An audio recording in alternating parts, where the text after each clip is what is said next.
Hello everybody. Today we are going to discuss about the Western Ghat and the Eastern Ghat. Western Ghat and Eastern Ghat क्या चीज है? डेक्कन प्लेटू के जो waste में एक mountain range है और जो डेक्कन प्लेटू का वेस्टर्न एज बनाती है उसे हमने नाम दिया था वेस्टर्न घाट। इसी तरह से जो ईस्ट में जो एक माउंटेन रेंज है और जो डेक्कन प्लेटू का ईस्टर्न एज बनाती है उसे हमने नाम दिया ईस्टर्न घाट। इन दोनों टॉपिक्स को हम सेपरेट वीडियो में स्टडी करेंगे। तो आज के इस वीडियो में हम स्टडी करने जा रहे हैं वेस्टर्न घाट के बारे में। तो आइए स्टार्ट करते हैं आज का टॉपिक। इंडिया के इस मैप में आप देख सकते हैं कि यहाँ पर डेक्कन प्लेटू है, ठीक है। डेक्कन प्लेटू के ईस्ट साइड में जो एक माउंटेन की रेंज है जो उसका ईस्टर्न किनारा बनाती है, यानी कि ईस्टर्न एज बनाती है, उसे हम कहते हैं ईस्टर्न घाट्स। इसी तरह से डेक्कन प्लेटू के वेस्ट में एक माउंटेन की रेंज है और वो माउंटेन की रेंज डेक्कन प्लेटू का वेस्टर्न एज बनाती है, यानी कि वेस्टर्न किनारा बनाती है, उसे हम कहते हैं वेस्टर्न घाट्स। अगर आपसे वेस्टर्न घाट की लोकेशन पूछी जाए तो इंडिया के वेस्ट साइड में है। इसी तरह से ईस्टर्न घाट इंडिया के ईस्ट डायरेक्शन में है। वेस्टर्न घाट जो है, यहाँ पे आप देख सकते हैं कि ये तो हो गया आपका माउंटेन, है ना, एंड यहाँ पे हो गया आपका अरेबियन सी, ठीक है। तो अरेबियन सी एंड ये आपका वेस्टर्न घाट, इनके बीच में एक प्लेन्स पाया जाता है जिससे हम कहते हैं कोस्टल प्लेन, ठीक है। तो वेस्टर्न घाट जो है इस कोस्टल प्लेन्स के पैरेलल आगे की साइड में मूव करता है। दूसरी तरफ आपका ईस्टर्न घाट है एंड यहाँ पे बे ऑफ बंगाल है। तो आप देख सकते हैं कि eastern Ghat and bay of Bengal के बीच में एक प्लेन है। तो इस साइड में जो आपका प्लेन है, प्लेन के सहारे जो माउंटेन रेंज पाई जा रही है उसे हम कहते हैं ईस्टर्न घाट्स। तो ईस्टर्न घाट की लोकेशन कहाँ पर है? ईस्ट साइड में, एंड वेस्टर्न घाट की लोकेशन कहाँ पर है? वेस्ट साइड में। सबसे पहले हम स्टडी करेंगे वेस्टर्न घाट्स के बारे में। तो देखते हैं वेस्टर्न घाट आखिर में है क्या चीज़। तो देखिए point number first, the Ghats और mountains which mark the western edge of the Deccan Plateau are called the Western Ghats। आपने स्टडी किया था डेक्कन प्लेटू के वेस्ट में जो माउंटेन रेंज है जो उसका वेस्टर्न एज यानी किनारा बनाती है उसे हम कहते हैं western Ghats. Point number second, आपने देखा था वेस्टर्न घाट जो है वेस्टर्न कोस्टल प्लेन्स के पैरेलल मूव करता है। तो हम लिख सकते हैं यहाँ पर it lies to the parallel of western coastal plains. अब वेस्टर्न कोस्टल प्लेन्स क्या हैं? वेस्टर्न कोस्टल प्लेन का मतलब है वेस्ट साइड में एक कोस्टल मैदान, कोस्टल मीन्स समुद्र किनारे, ठीक है। एंड यहाँ पर एक क्या है? प्लेन्स हैं। इनके बारे में हम नेक्स्ट वीडियो में स्टडी करेंगे। तो यहाँ पे बस इतना समझना है कि वेस्ट साइड में यहाँ पर क्या है? मैदान है। कौन से? कोस्टल। तो उन कोस्टल मैदान के सारे अस्तित्व है। Point number 3, Western Ghats are continuous. Western Ghat continuous range है। वेस्टर्न घाट जो है ना कंटिन्यूस रेंज है, इनके बीच में बहुत ही कम गैप देखने को मिलता है, ठीक है। तो अगर हमें वेस्टर्न घाट को पार करना है, क्रॉस करना है, तो we can cross the Western Ghat through the passage only. तो अगर हमें वेस्टर्न घाट को पार करना है तो हम माउंटेन्स के बीच में जो गैप होते हैं उसे हम कहते हैं पास, ठीक है। तो उन पास के द्वारा से हम वेस्टर्न घाट को क्रॉस कर सकते हैं। आप मैप में देख सकते हैं जो आपका वेस्टर्न घाट है एंड वेस्टर्न घाट आपका एक कंटिन्यूस रेंज है, ठीक है। इनके बीच में बहुत ही कम गैप पाया जाता है, ओके। दूसरी तरफ आपका ईस्टर्न घाट है। ईस्टर्न घाट के बीच में बहुत बड़ा गैप पाए जाते हैं क्योंकि यहाँ पे जो नदी फ्लो करती है ना, इन नदियों ने इस यहाँ पे जो घाट था ना उस घाट को यहाँ काट दिया है। लेकिन ऐसा यहाँ पर नहीं हुआ। यहाँ पर जो माउंटेन की रेंज है वहाँ पर बहुत ही कम गैप मिलते हैं। अगर हमें वेस्टर्न घाट को पार करना है तो हम इन माउंटेन्स के बीच में जो गैप है तो यहाँ पर क्या होता है, पासेस होते हैं, तो हम इन पासेस के द्वारा से इसे पार कर सकते हैं। Point number next, western Ghat are higher than eastern Ghat. Western Ghat जो हैं ईस्टर्न घाट से अधिक ऊंचे हैं। Western Ghats are much higher than eastern Ghat. Eastern Ghat, okay. अगर इनकी हम हाइट की बात करें तो इनकी हाइट, एवरेज हाइट जो होगी, एवरेज हाइट कितनी है, एवरेज हाइट होगी इनकी 900 मीटर से लेकर 1600 मीटर के बीच में इनकी हाइट पाई जाती है। जबकि ईस्टर्न घाट की जो हाइट है ना वो इनसे काफ़ी कम होती है, उनकी हाइट लगभग 600 मीटर के आसपास होती है। देखिए आपका जो वेस्टर्न घाट है यहाँ पर अधिक ऊंचा है वेस्ट साइड में, ठीक है। तो अगर मैं इसका डायग्राम बनाऊं तो डायग्राम कैसे बनेगा, इस साइड में एक ऊंची फिगर बनेगी एंड उसका जेंटल स्लोप जाएगा ईस्ट की तरफ। तो वेस्टर्न घाट का जो स्लोप है वो ईस्ट साइड में है और वेस्ट साइड में ये काफ़ी ऊंचा है। वेस्टर्न घाट का एंड ईस्टर्न घाट का फिगर लगभग इस तरह का बनेगा। तो आप देख सकते हैं इस साइड में वेस्टर्न घाट का जो हाइट है काफ़ी ऊंची है, इस साइड में ईस्टर्न घाट की हाइट काफ़ी कम है। तो वेस्टर्न घाट हाइट में ज़्यादा है और इनकी हाइट लगभग 900 मीटर से लेकर 1600 मीटर के बीच में है एंड ईस्टर्न घाट की जो हाइट है वो 600 मीटर के आसपास होती है। पॉइंट नंबर नेक्स्ट, वेस्टर्न घाट की स्टार्टिंग कहाँ से होती है। तो वेस्टर्न घाट की स्टार्टिंग होती है रिवर तापी से। तापी रिवर से वेस्टर्न घाट की स्टार्टिंग होती है एंड लास्ट में यहाँ पे आप देख सकते हैं कार्डामम हिल लिखा हुआ है, ठीक है। यहाँ तक इसका पूरा रेंज है। वेस्टर्न घाट से जो रिवर निकलती हैं एंड जो रिवर अरेबियन सी में जा गिरती हैं, वो रिवर कैसी होती हैं, वो रिवर एक तो शॉर्ट होती हैं एंड उनकी स्पीड कैसी होती है, वो काफ़ी फास्ट स्पीड वाली होती हैं। तो शॉर्ट क्यों होती हैं, तो शॉर्ट का रीज़न आप देख सकते हैं कि यहाँ पर वेस्टर्न घाट है एंड यहाँ पर वेस्टर्न कोस्टल प्लेन है। तो प्लेन कैसे हैं, प्लेन काफ़ी छोटे प्लेन हैं, इसीलिए उनकी जो डिस्टेंस है वो काफ़ी कम होती है। इसी वजह से नदी कैसी है, नदी छोटी है। अगर यहाँ प्लेन बड़ा होता तो नदी काफ़ी बड़ी होती।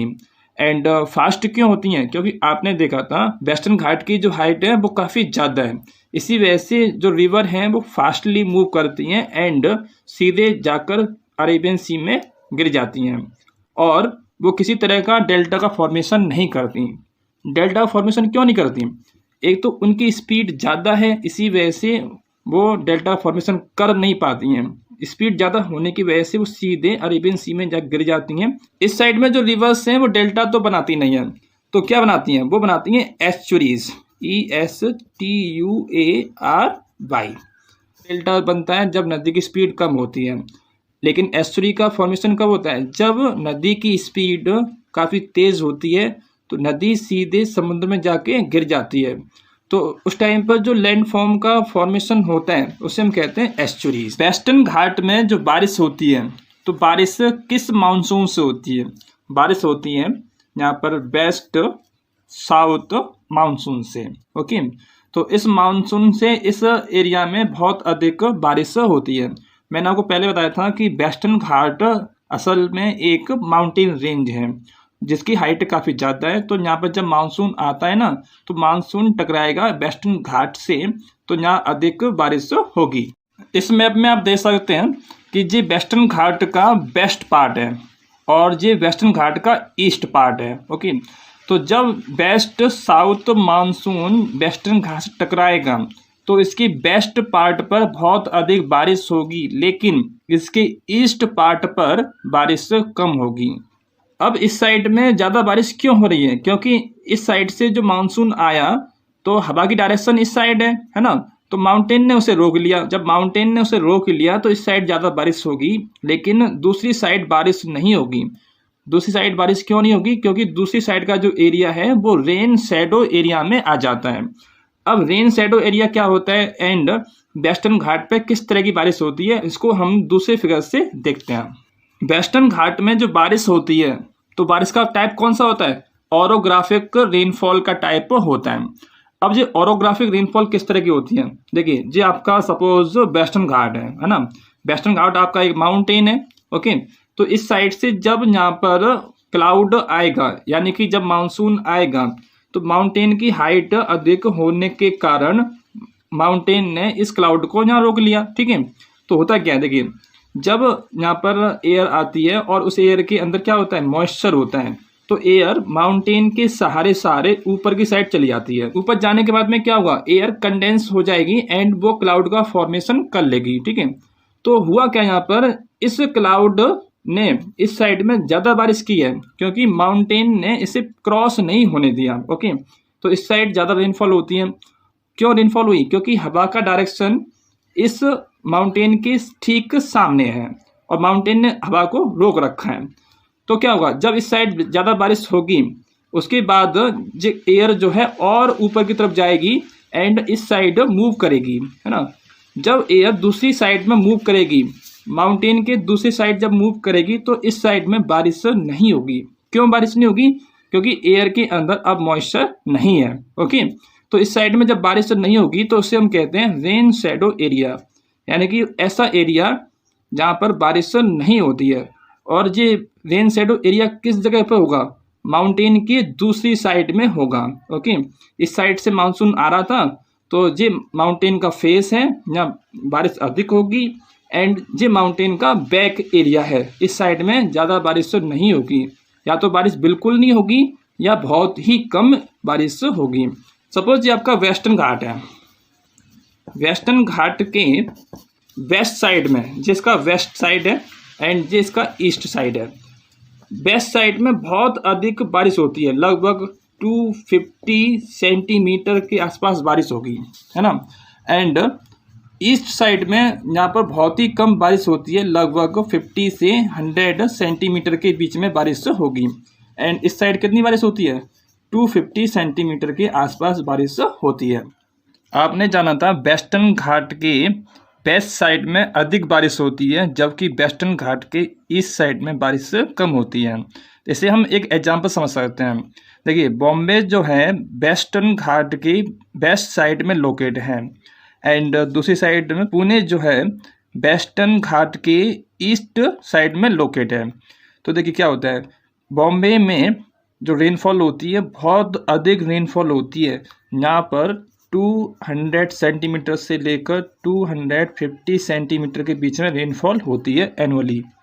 दूसरी साइड में पुणे के अंदर बारिश बहुत कम होती है और यहाँ पर 50 से लेकर 70 सेंटीमीटर के बीच में बारिश होती है। अब यहाँ इतनी कम बारिश क्यों हुई, क्योंकि पुणे जो है वेस्टर्न घाट की दूसरी साइड लोकेट है। इस साइड से जब मानसून आता है तो वेस्टर्न घाट से टकराएगा, टकराने के बाद में इस साइड में बारिश अधिक करेगा एंड जब मानसून इसे क्रॉस करके दूसरी साइड जाएगा तो उसके अंदर मॉइस्चर बचेगा नहीं, तो पुणे के अंदर बारिश कम होगी।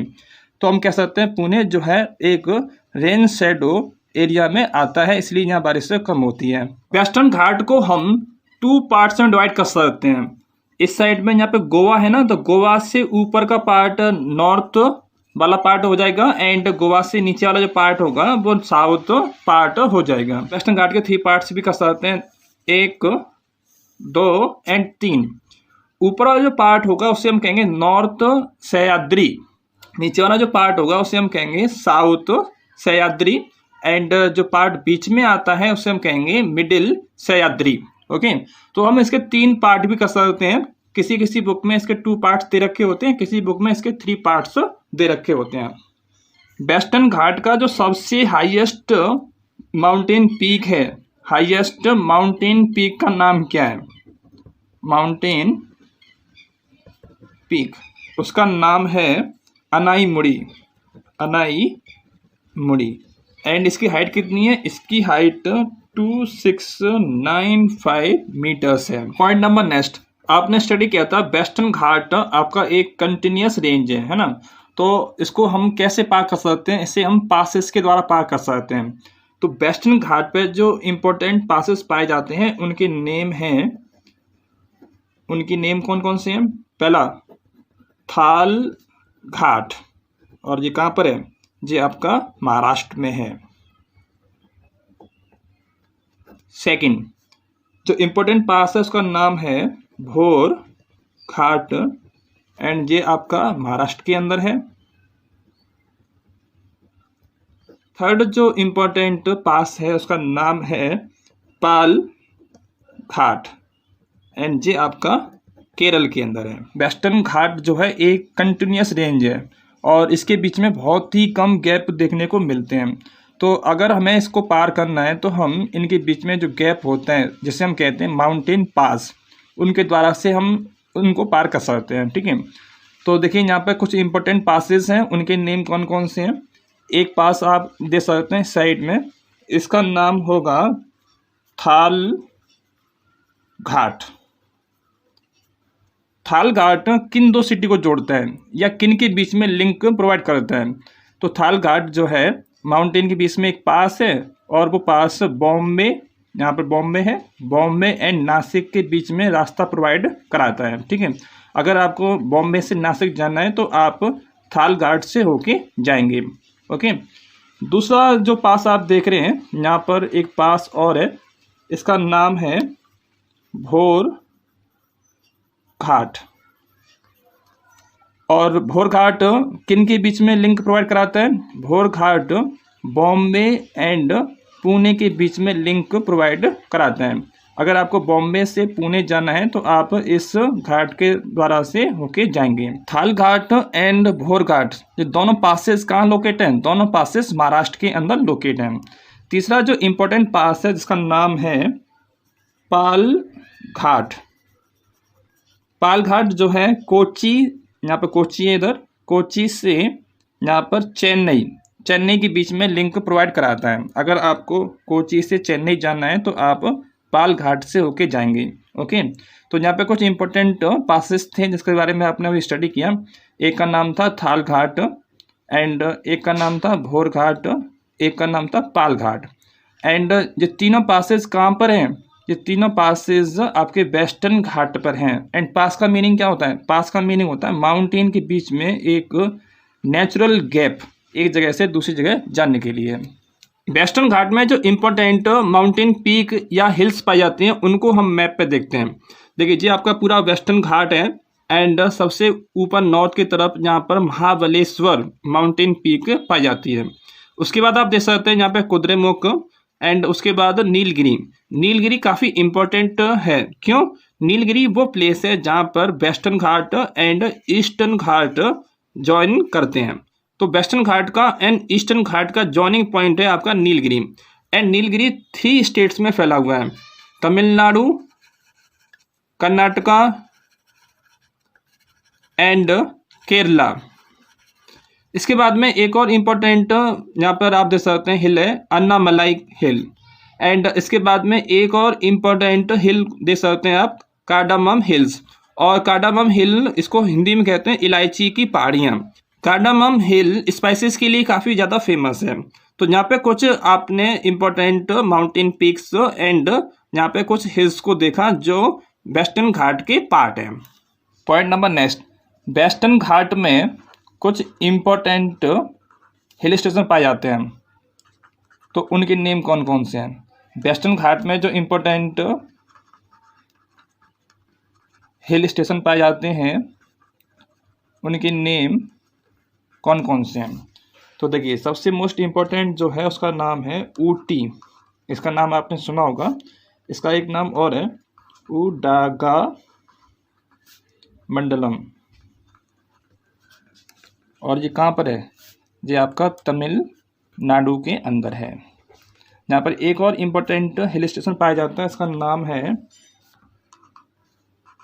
कोडाई कानल एंड ये भी आपका तमिलनाडु के अंदर स्थित है। पॉइंट नंबर नेक्स्ट, वेस्टर्न घाट किन किन स्टेट में फैला हुआ है? तो आप देख सकते हैं यहाँ पर केरल में है वेस्टर्न घाट, तमिलनाडु के अंदर है, कर्नाटक के अंदर है, गोवा के अंदर है, महाराष्ट्र के अंदर है एंड गुजरात के अंदर है। यहाँ पर एक रेंज है जिसका नाम है सतपुरा रेंज, है ना। तो वेस्टर्न घाट की स्टार्टिंग यहीं से होती है। तो उसने कौन कौन से स्टेट को कवर कर रखा है?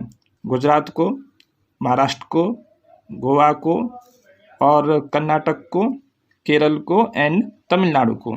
तो नेक्स्ट पॉइंट आप ले सकते हैं, कौन कौन से स्टेट्स में आपका वेस्टर्न घाट फैला हुआ है। तो स्टेट के नेम कौन कौन से हैं आपके। फर्स्ट स्टेट का नाम है Gujarat, next Maharashtra, third Goa, Karnataka, Kerala and Tamil Nadu.